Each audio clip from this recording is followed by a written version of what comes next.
Good morning, students. In the last class, we have discussed about the transportation in plants and we have discussed about water transport in plants. Now, let us have a recap how that water transportation takes place in plants. The xylem is the vascular tissue through which water transport occurs. The main elements of the xylem through which water transport occurs are tracheids and vessels. In these tracheids and vessels, continuous channel is created from roots to the top of the plant body.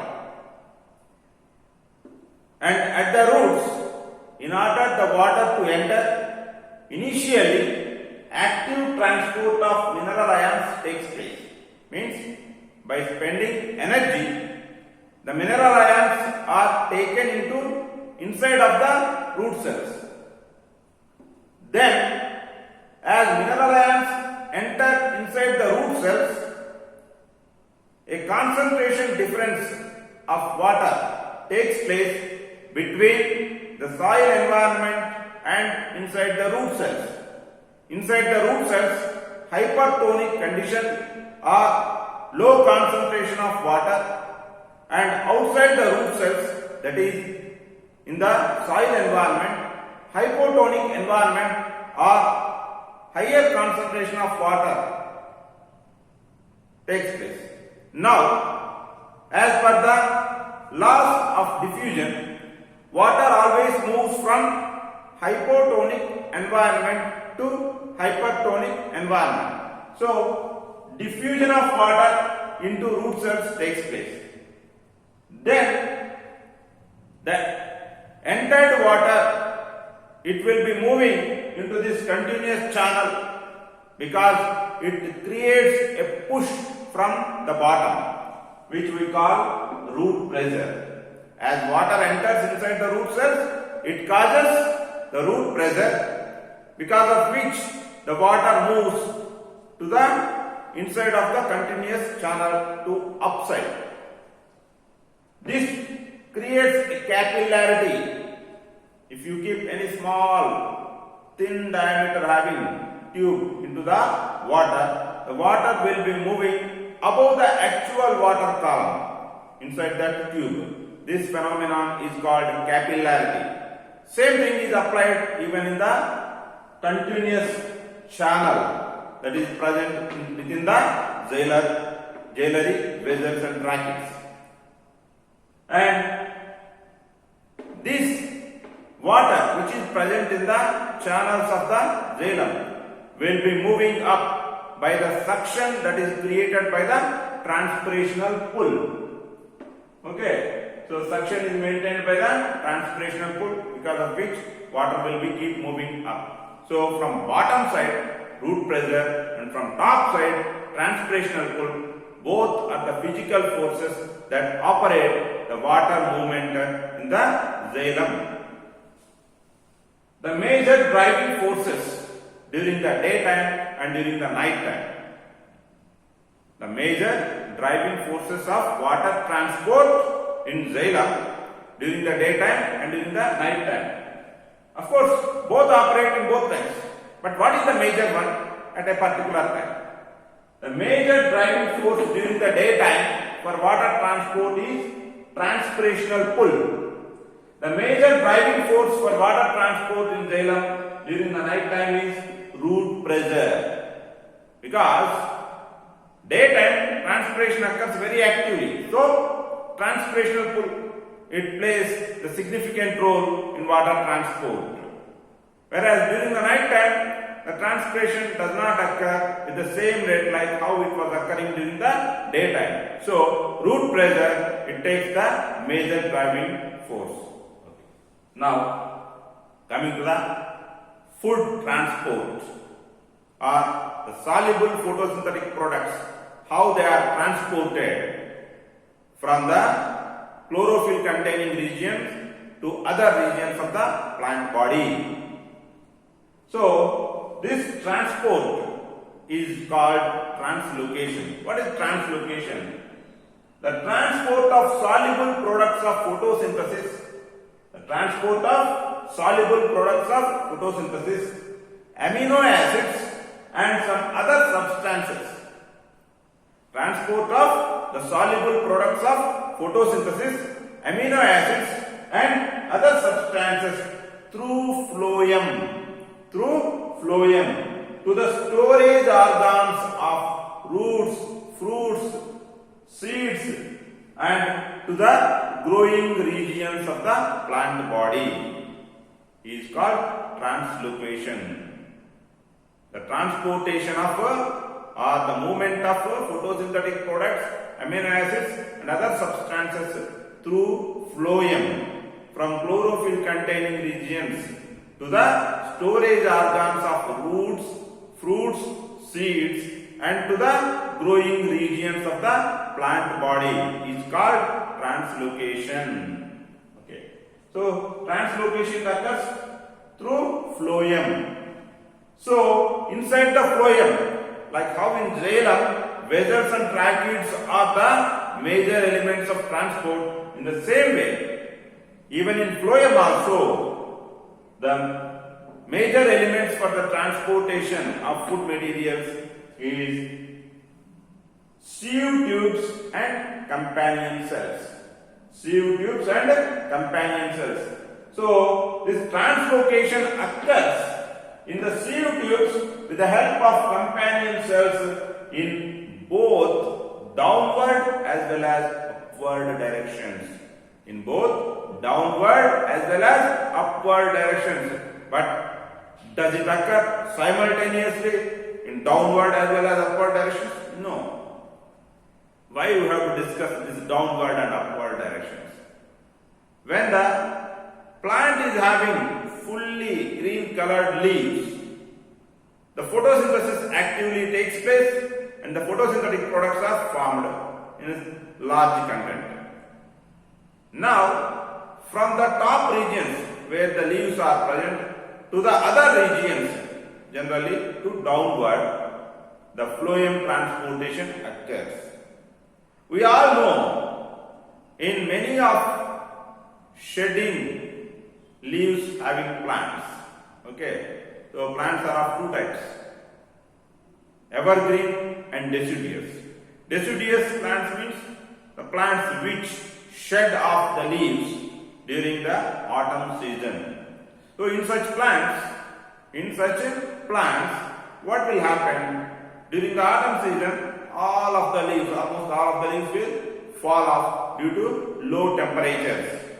And when the spring starts, the new leaves starts arising. So during the start of the spring, from the storage organs or from the storage parts of the roots, the food will be translocating to the top regions of the plant. Why? Because now the storage part of the root will be acting like the sink. Earlier, the source was leaves. So from source to roots, the food transportation takes place in downward.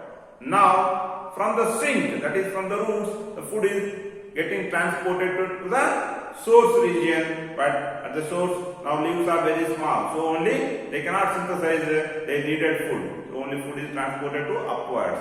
So the translocation occurs in sieve tubes with the help of companion cells in both the downward and upward directions. And translocation is achieved by utilizing energy. Unlike in xylem transport, where water transport is majorly driven by only physical forces, no active energy is involved. Whereas in phloem transport, the translocation is achieved by using energy. Okay, so using energy from what? From ATP. So in the living organisms, energy is used from what means? From ATP only, whether it is plant or animal, whatever it may be. Right. So here, sucrose is transferred into phloem tissues. You need to learn three things in the plants. In plants, by photosynthesis, glucose is synthesized, and whatever the utilizable thing is there, that will be utilized in glucose form only, and it is converted into sucrose, which is a disaccharide, in order to get transported, and it is stored in the form of starch, which is a polysaccharide. So glucose is monosaccharide, which is synthesized form and utilized form. Sucrose is a disaccharide, which is transporting form, or which is transported form, and starch is polysaccharide, which is storage form. So three different forms of carbohydrates are there for three different purposes. So here sucrose, it is transferred into phloem tissues using energy. Using energy means by active transport only. Sucrose cannot enter into phloem directly by means of diffusion. So with the help of active energy, active transport, okay, the sucrose is transferred. As sucrose is transferred into phloem tissues, osmotic pressure of the phloem will be increased. As sucrose is transferred into phloem tissues, osmotic pressure of the phloem is increased. This increased osmotic pressure, it causes the water to move inside the phloem tissues from the adjacent xylem vessels, because generally both xylem and phloem are in adjacent to each other. Both together only are called vascular tissue. So from the adjacent xylem vessels, the water is entering into phloem tissues as the phloem's osmotic pressure is increased by the entry of the sucrose by means of active transport.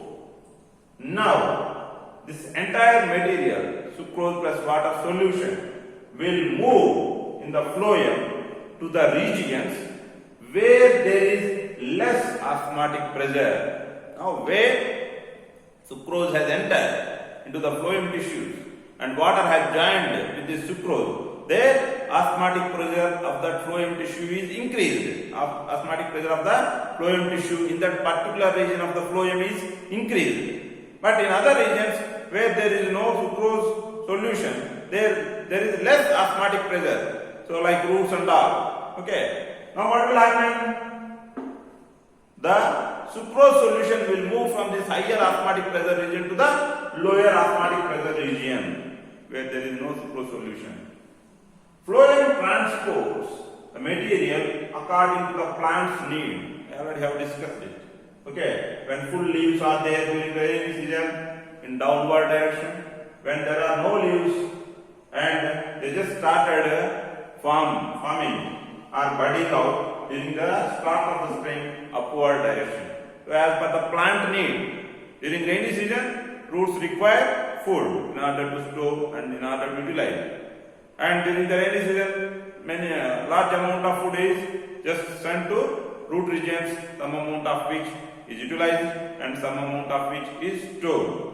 During the autumn season and the start of the spring season, when there is no food at the top region of the plant, then from the storage regions of the root, the food is transported or translocated to the upward direction. Differences between xylem and phloem transport.